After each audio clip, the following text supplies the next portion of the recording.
Shalom. Sekali lagi shalom. Haleluya, dalam Tuhan ada sukacita. Amin.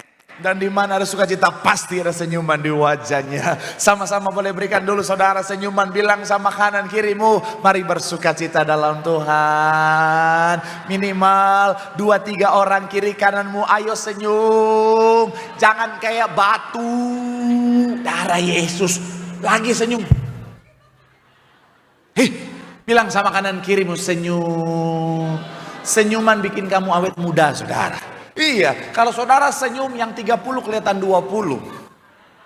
Yang 40 kelihatan 30. Yang 50 kelihatan 40. Yang 70 69. Enggak apa-apa, yang penting setidaknya lebih mudah dikit saudara. Bilang bersama kanan kirimu, dalam Tuhan ada sukacita. Bilang sama yang ngomong, senyumnya mana? Bilang sama yang ngomong, itu baru anak Tuhan. Tepuk tangan dulu yang paling meriah buat Tuhan. Haleluya. Dan senang bisa jumpa dengan saudara. Saya melihat semangat dan kesetiaan yang luar biasa dalam mencari Tuhan. Saya mau bilang saudara, orang yang semangat setia cari Tuhan, janji Tuhan, hidupnya anak cucunya pasti diberkati Tuhan. Tepuk tangan yang paling meriah buat Tuhan. Sama-sama bilang sama saya, aku pasti diberkati Tuhan. Anak cucuku pasti diberkati Tuhan. Bilang kanan kirimu, kamu juga pasti diberkati Tuhan. Bilang sama yang ngomong, kamu luar biasa. Bilang sama yang ngomong, semangat.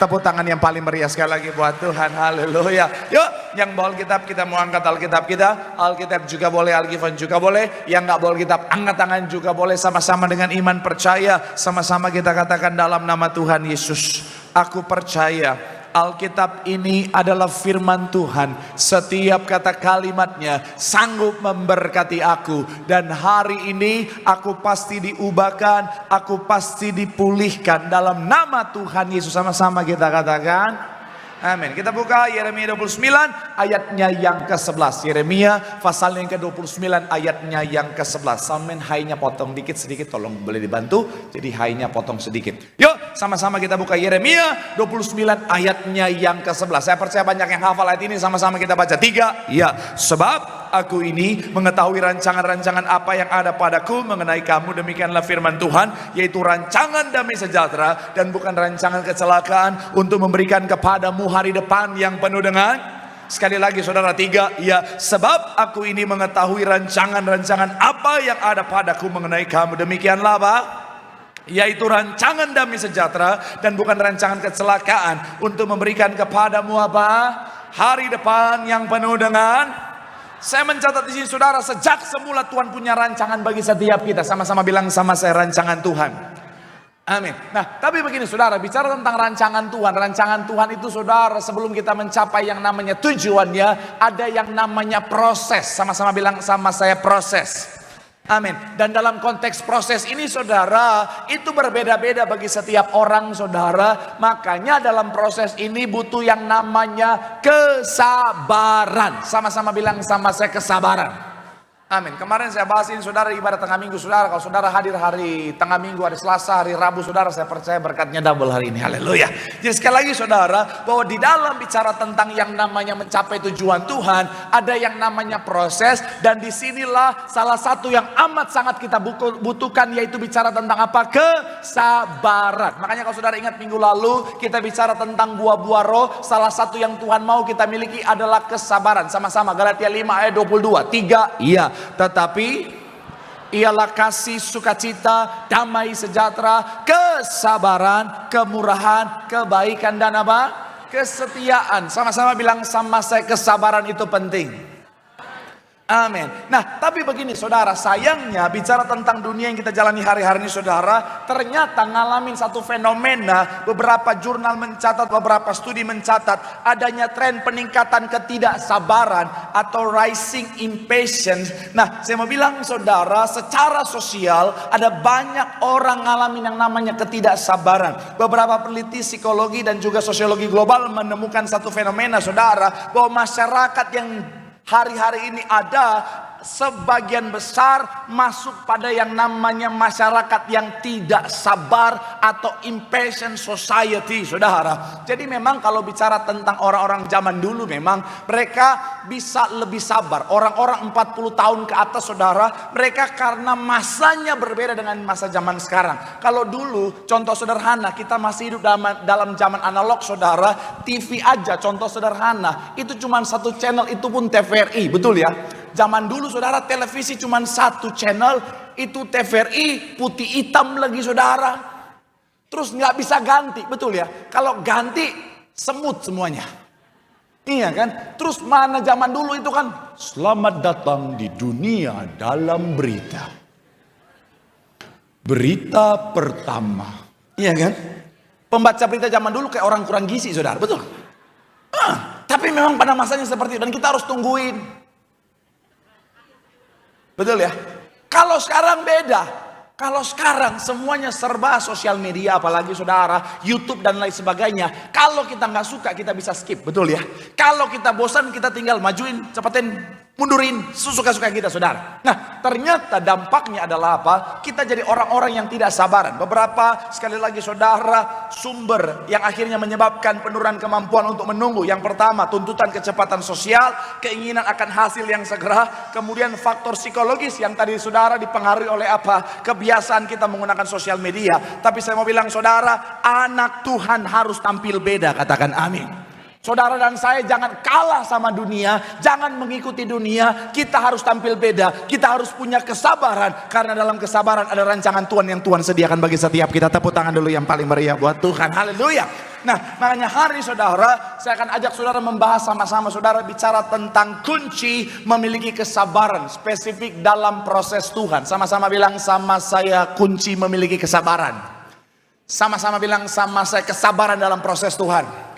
Amin. Doa saya melalui firman Tuhan hari ini, saudara dan saya menjadi pribadi-pribadi anak-anak Tuhan yang mampu sabar dalam segala keadaan dalam proses Tuhan, sehingga rancangan Tuhan menjadi bagian setiap kita. Tepuk tangan dulu yang paling meriah buat Tuhan, haleluya.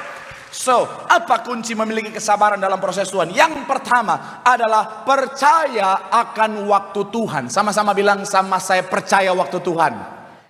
Sama-sama bilang sama saya, percaya waktu Tuhan. Amin. Pengkhotbah 3 ayat 1, sama-sama kita baca. Pengkhotbah 3 ayatnya yang pertama. Yuk, yang sudah di sana boleh bilang aku diberkati. 3 ya. Untuk apapun di bawah langit ada apa? Sekali lagi 3 ya. Untuk segala sesuatu ada masanya. Untuk apapun di bawah langit ada apa? Saya mencatat di sini saudara, segala sesuatu ada waktunya. Dan saudara dan saya, kita kalau mau dapat hasil yang terbaik, kita harus sesuai dengan timingnya. Contoh kita masak nasi, either itu bicara tentang nasi yang biasa atau nasi yang instan, semua ada waktunya. Kalau kita paksakan sebelum waktunya, tentunya hasilnya nggak baik, saudara. Nasinya bisa keras, even mie instan kalau kita makan di saat dimana dia belum siap benar-benar sesuai dengan waktunya, akhirnya apa? Nggak baik buat kesehatan lambung kita. Saya mau bilang saudara, dalam kehidupan kita juga sama. Segala sesuatu ada masanya, segala sesuatu ada waktunya. Jangan kita paksakan harus ikutin waktu kita, saudara. Karena sekali lagi saya mau bilang saudara, segala sesuatu ada waktunya. Begitupun kita dalam konteks rancangan Tuhan. Tuhan punya timingnya. Dan makanya dalam ilmu teologi ada yang namanya kairos waktu Tuhan, ada yang namanya kronos waktu manusia. Jangan paksakan pakai waktu kita, tapi pastikan yang kita pakai adalah waktu Tuhan. Kenapa? Karena waktu Tuhan selalu yang terbaik. Yang setuju boleh berikan tepuk tangan yang paling meriah buat Tuhan. Contoh tokoh-tokoh dalam Alkitab. Yusuf ketika dapat mimpi sekitar usia 17 tahun, saudara. Tentunya dia mau habis itu langsung dia dapat yang namanya posisi sebagai seorang perdana menteri. Tapi ternyata tidak. Alkitab mencatat kurang lebih 30 tahun baru dia akhirnya apa, saudara? Di usia 30 baru dia capai, saudara. Artinya 13 tahun dia menanti. Kalau bicara tentang Daud kurang lebih 13-14 tahun tetapi menjadi raja dia di usia 30 tahun, saudara. Ada kurang lebih 17 tahun proses penantiannya. Dan saya mau bilang saudara, Tuhan izinkan waktu itu karena memang waktu itulah yang mematangkan Yusuf. Waktu itulah yang mematangkan Daud, sehingga ketika dia di posisi itu mereka dalam kondisi yang siap, katakan amin.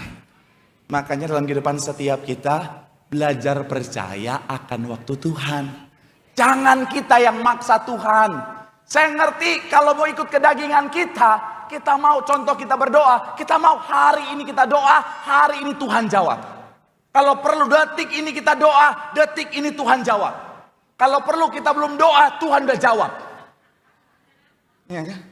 Tapi kan segala sesuatu ada waktu Tuhan, betul?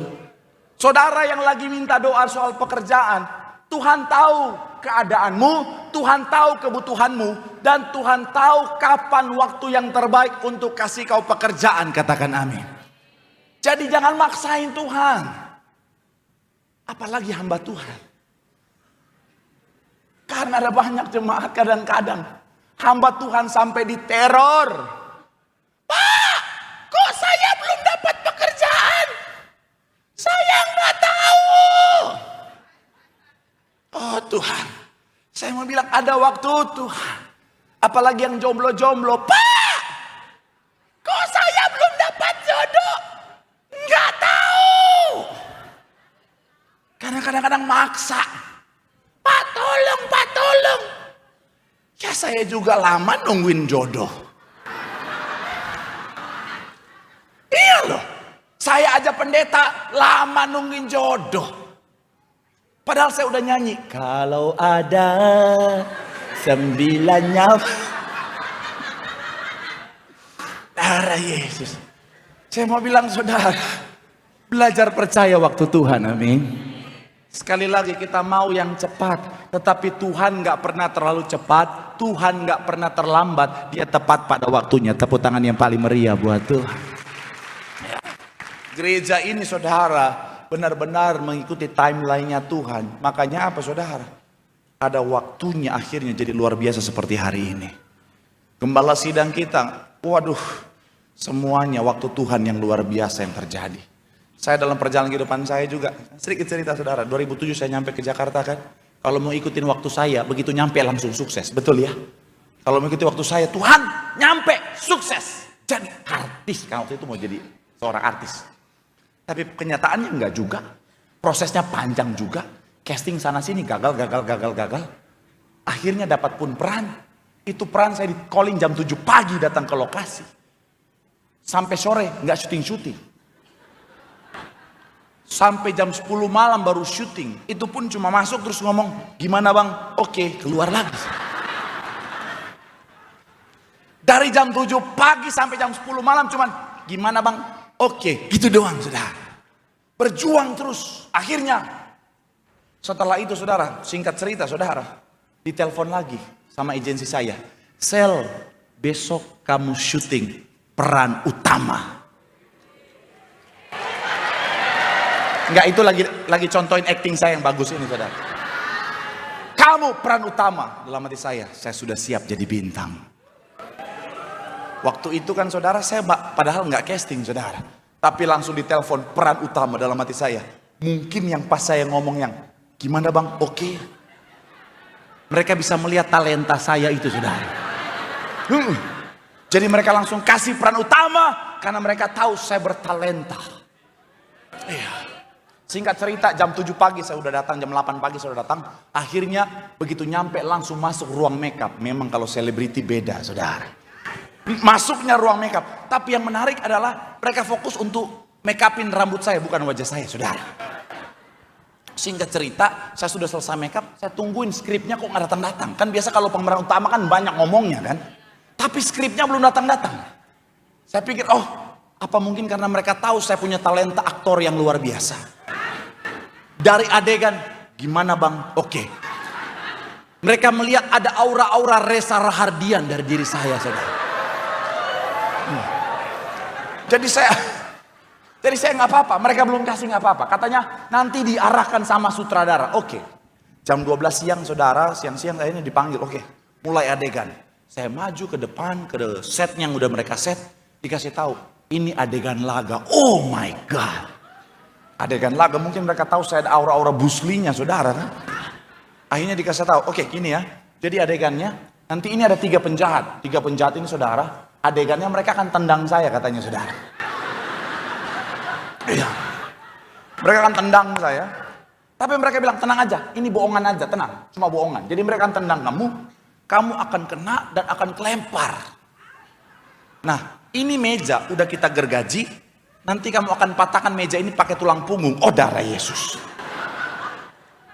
Cuma saya tetap positive thinking.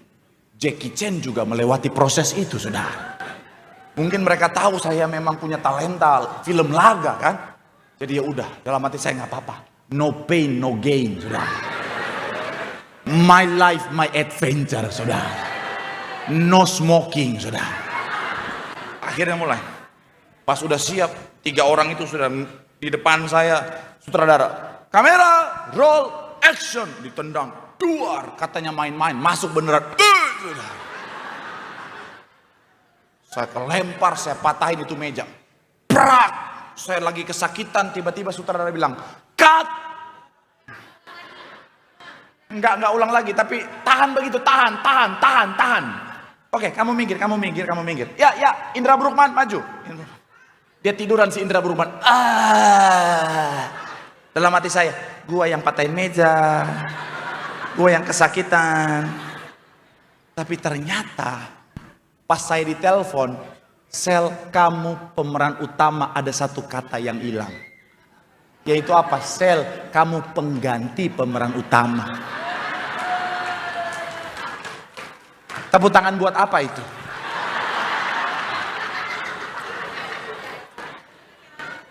Udah kecewa, sakit hati, sakit pinggang. Sutradaranya datang. Nanti ini ada meja berapa lagi kamu patahin ya? Oh, darah Yesus. Oh Tuhan, saya bilang, Tuhan kok gini amat, waktu Tuhan kapan aku sukses nih Tuhan, kapan?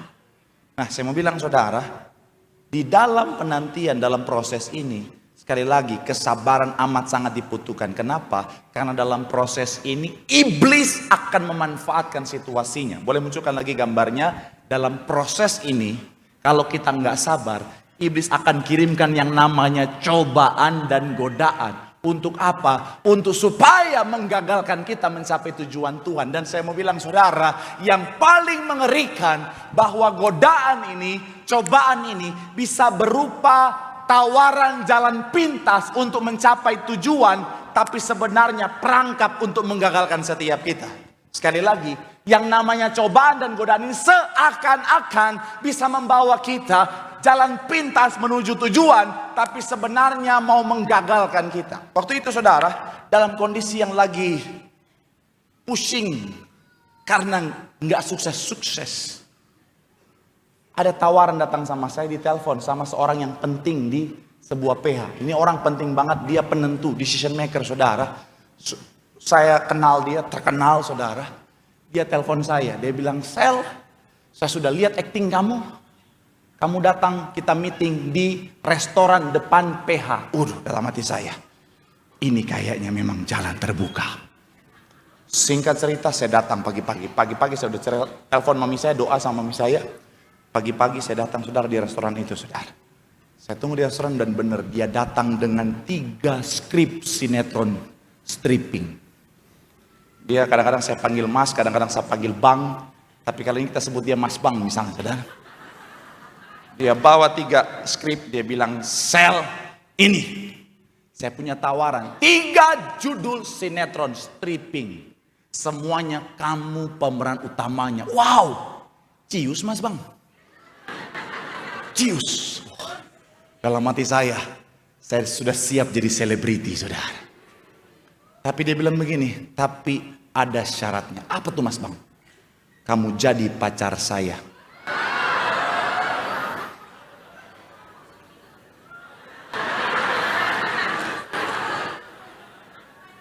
Tapi kan kita sama-sama abang-abang nih. Gimana?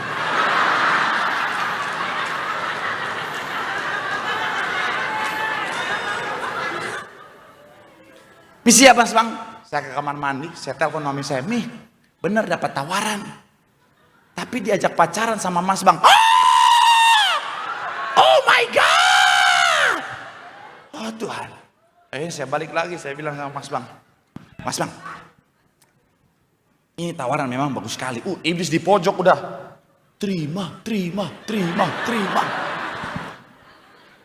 Tapi saya bilang begini sama Mas Bang. Mas Bang, aku tuh waktu dari Manado aku dapat ayat, aku akan membukakan jalan yang tertutup bagimu, meratakan jalan di depanmu, menyediakan harta benda yang tersembunyi, walaupun memang lagi tersembunyi banget pada saat itu saudara. Jadi saya bilang begini, Mas Bang, aku tuh pengen suatu hari nanti kalau sukses, aku mau beri kesaksian bagaimana Tuhan bekerja dalam karir saya. Nah, kalau aku terima tawaran Mas Bang ini ya, kira-kira kesaksian aku nanti seperti apa ya Mas Bang? Itu saya lihat mukanya merah, marahnya minta ampun. Dia ambil itu 3 skrip.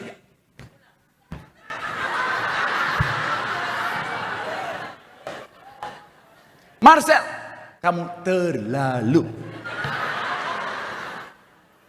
Sejak saat itu, karir saya habis. Nggak ada lagi peran satupun saudara. Oh Tuhan. Tapi sekali lagi, saya tetap percaya ada waktu Tuhan saudara. Singkat cerita terus berjalan, akhirnya jadi boy band. Terus berjalan. Saya fokus pelayan, saya sudah lupakan dunia keartisan. Di mimbar ini tahun 2024, satu kata mengubah segalanya. Takjil membawa berkah.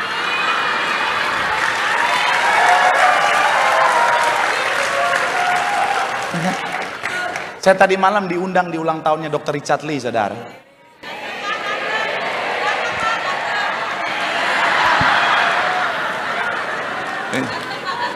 Begitu saya turun, security-nya bilang, loh, bukan artis ya? Tapi habis itu, security yang satu bilang, itu pendeta. Oh, pendeta, oh iya.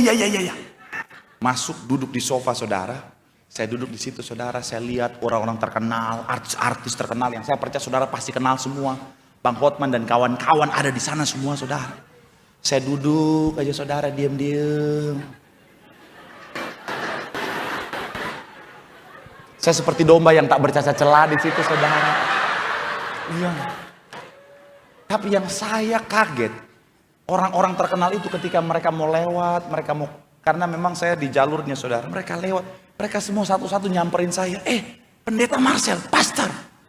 Gue fans banget sama pastor. Aduh pastor gitu. Dalam hati saya, Tuhan, mereka kenal gue Tuhan.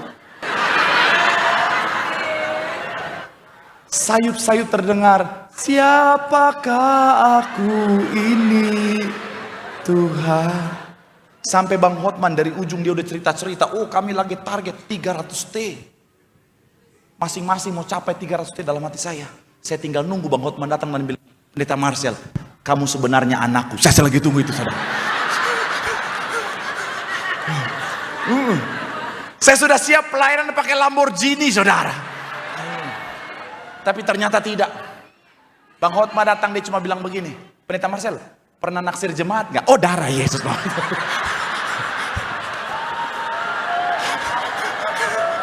Tetap aja. Tapi jujur saudara, saya ngerasain bahwa memang waktu Tuhan yang terbaik.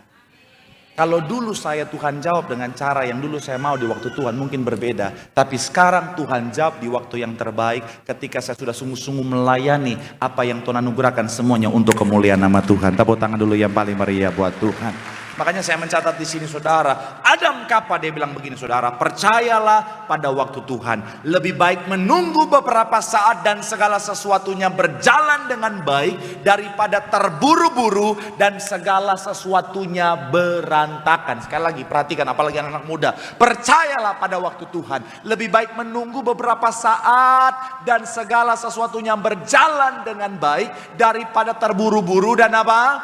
Segala sesuatunya berantakan. Tony Evans bilang begini saudara, waktu Tuhan selalu sempurna. Kalau Tuhan izinkan penundaan, percayalah bahwa penundaan itu Tuhan izinkan pasti untuk mendatangkan kebaikan. Tepuk tangan sekali lagi yang paling meriah buat Tuhan. Bilang sama kanan kirimu, percaya waktu Tuhan. Bilang sama yang ngomong, waktu Tuhan pasti yang terbaik. Tepuk tangan sekali lagi yang paling meriah buat Tuhan. Haleluya. Yang kedua, apa kunci milik kesabaran? Yang kedua, percaya cara Tuhan. Sama-sama bilang sama saya, percaya cara Tuhan. Amin. Roma 8 ayat 28 sama-sama kita baca. 3, ya kita bahwa Allah bagi mereka yang, yaitu bagi mereka yang terpanggil sesuai dengan apa? Sama-sama bilang sama saya, Allah turut bekerja Amin. Yesaya 55 ayat 8 sampai 9 sama-sama 8 9 3 ya. Sebab bukanlah rancanganmu dan demikianlah firman Tuhan, seperti tingginya langit dari bumi demikianlah tingginya. Oh, pengangkatan sudah terjadi. 3 ya, seperti demikianlah dan rancanganku dari apa?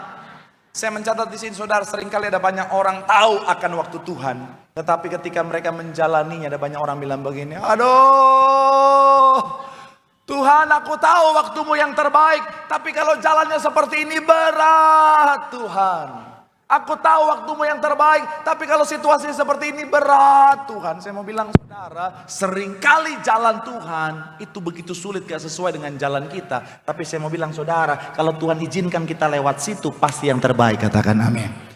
Saya kasih gambaran buat saudara. Kadang-kadang memang Alkitab mencatat jelas bahwa jalan kita seringkali dengan jalan Tuhan itu berbeda. Tuhan selalu punya jalan yang lebih baik. Kadang-kadang kita mau gambar selanjutnya, kita mau, oh aku dari sini langsung sampai situ. Ternyata tidak. Jalannya Tuhan seringkali berliku-liku. Contohnya Yusuf tadi saudara. Ketika dia mimpi saudara, harusnya dalam pemikiran yang gampang, cepat langsung jadi Perdana Menteri. Ternyata prosesnya berliku-liku. Dijual jadi budak, akhirnya naik di rumah Tuan Potifar jadi tuan rumah. Kemudian difitnah lagi, masuk penjara, dan terus baru akhirnya sampai yang namanya jadi seorang yang punya kuasa atas Mesir. Begitupun Daud, harusnya setelah diurapi langsung jadi raja, tapi ternyata jalannya Tuhan berbeda. Harus ngalamin yang namanya situasi yang tidak mudah, berhadapan dengan Goliat, baru akhirnya dikejar-kejar Saul, dan seterusnya baru akhirnya jadi raja. Saya mau bilang saudara, melalui caranya Tuhan, mereka akhirnya dibentuk untuk menjadi pribadi-pribadi yang luar biasa. Saya mau bilang sekali lagi saudara, belajar percaya akan cara Tuhan. Katakan amin. Gembala sidang kita dulu pengennya saudara, jalannya adalah apa? Menjadi petapa saudara di gunung. Tapi ternyata apa? Jalan Tuhan lebih luar biasa. Beliau bersama dengan Ibu Gembala membangun gereja yang luar biasa yang diberkati Tuhan. Tepuk tangan dulu yang paling meriah buat Tuhan. Sekali lagi saya mau bilang saudara, belajar percaya caranya Tuhan. Amin. Kadang-kadang memang kita sudah atur, sudah planning, tapi sudah Tuhan selalu punya cara yang jauh lebih baik. Amin. Ada satu kisah yang pernah saya baca. Ada seorang pelayar dan dia suka belayar sendirian saudara. Singkat cerita, di tengah laut badai datang tiba-tiba dan menghancurkan kapalnya. Akhirnya dia tenggelam dan terdampar di pinggir pantai di sebuah pulau yang sepi tak berpenduduk. Akhirnya saudara, untuk bertahan hidup dia membangun gubuknya sendiri saudara. Dan sampai gubuk itu jadi semua hartanya, semua yang dia miliki yang bisa membuat dia bertahan hidup, dia taruh di sana saudara. Singkat cerita saudara, karena satu kelalaian, akhirnya apa saudara? Api membakar semuanya. Dia stres, dia depresi, dia bilang, Tuhan, kenapa kau izinkan semua ini terjadi? Ini satu-satunya caraku untuk bisa bertahan hidup di pulau yang sepi ini. Tapi kenapa kau izinkan semua ini terjadi? Tapi nggak lama setelah akhirnya bicara tentang apinya reda, satu kapal datang dan bilang apa? Kami datang karena kami melihat dari jauh ada sinyal asap yang membumbung tinggi ke langit. Makanya kami datang untuk menyelamatkanmu. Yang dia pikir salah, tapi kalau Tuhan bekerja di sana, mendatangkan kebaikan dalam kehidupannya. Tepuk tangan yang paling meriah buat Tuhan. Imam musik boleh siap-siap. Pesan saya buat saudara, saya nggak tahu apa yang sementara saudara jalani, tapi kalau Tuhan izinkan kehancuran untuk rencanamu, percayalah Tuhan punya rencana yang jauh lebih baik. Dalam setiap aspek kehidupanmu, dengar baik. Terkadang Tuhan menghancurkan rencana kita sebelum rencana kita yang menghancurkan kita. Sekali lagi, terkadang Tuhan bisa hancurkan rencana kita sebelum rencana itu yang menghancurkan kita. Kita sudah planning nih, bisnis akan kita bangun. Tuhan hancurkan karena Tuhan tahu di depan bisnis ini bisa menghancurkan kita. Kadang-kadang kita sudah bangun hubungan, kita sudah kenalkan ke orang tua, kita sudah planning bayar sinamot berapa. Tuhan izinkan kegagalan karena Tuhan tahu di depan rencana ini bisa menghancurkan kita. Udah, percaya. Jangan main sikat aja. karena kaya, ganteng. Tuhan udah bilang jangan. Enggak Tuhan, enggak. Ini sinamotnya 3M ini Tuhan. Kemarin kan berita kan, kakek 70 tahun menikah dengan seorang gadis usia berapa? 20? 24? 20 tahun? 20 berapa? 24 kan? Jangan kurang-kurangin. Bayangin 70 tahun dapat 24. Karena maharnya 3M. Ada komen bilang begini, ini sebelum menikah pasti si bapak kakek 70 tahun ini punya rencana. Si anak muda ini 24 tahun juga menikah, pasti dia punya rencana. Apakah ini yang disebut keluarga berencana?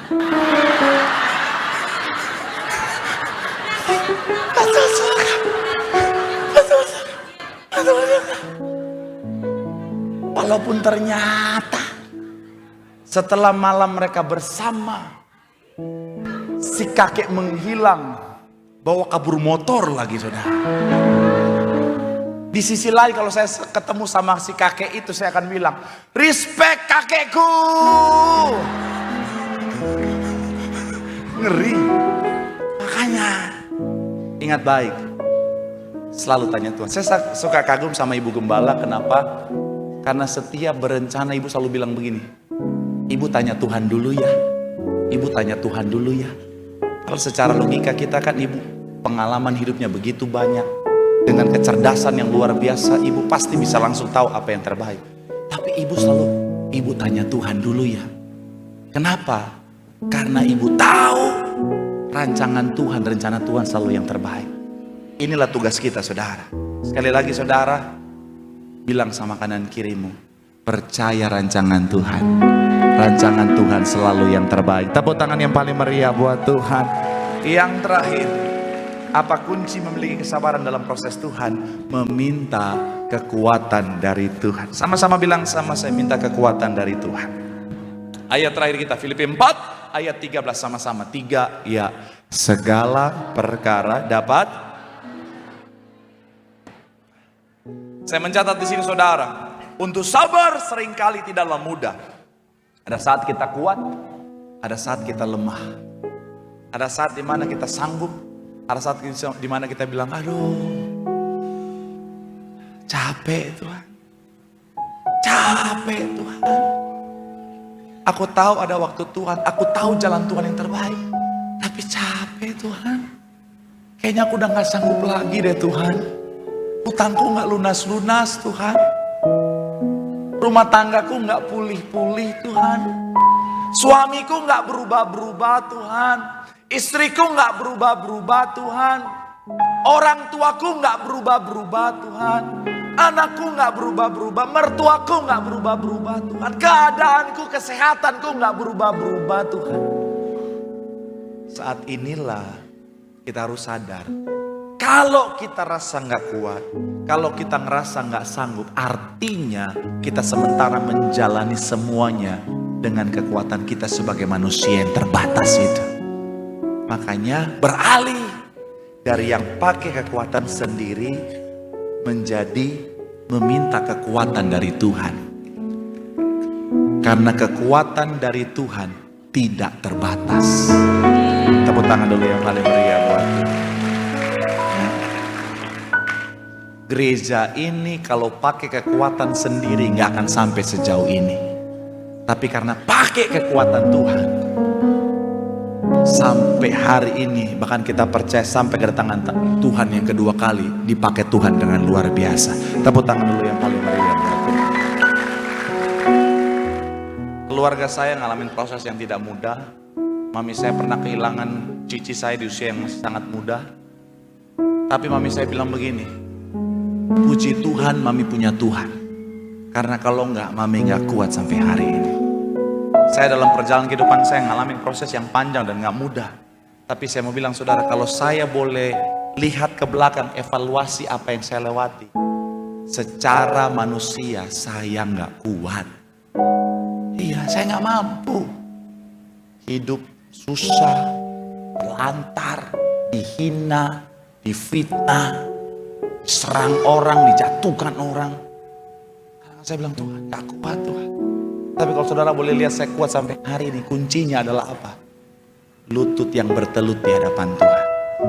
Makanya saya akan tutup dengan begini, saudara. Kalau semuanya terasa berat,